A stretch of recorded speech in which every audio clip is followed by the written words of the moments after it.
হ্যাঁ বিনয় ভাইরা, শুনেছি তুমি নাকি খুব ডুকডুকি খেলতে পারতে। এই বডিকে তুমি কিভাবে ঠেকাইতে লোকজন ধরে?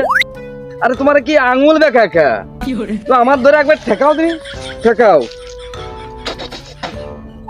আরে পাগল, আর কি সেই বেশ আছে রে। আমি একটা বিরাট প্লাসলাম, ওই জয় না করে গেছিলাম টেক টেক খেলতে, যেই ডুব দিলাম কাট করে ভেঙে গেল।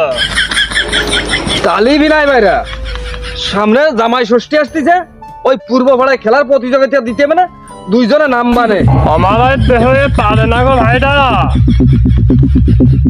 তখন ওজন রক্ত ছিল, যৌবন ভরা দেহ। আমার 10 জন আসে ঘিরে ধরত, যেই ছুটে লাফিয়ে মারতাম আর চিটটা গাং দেখতে পড়তো আমার খেলা দেহে মেয়ে ছেলেরা।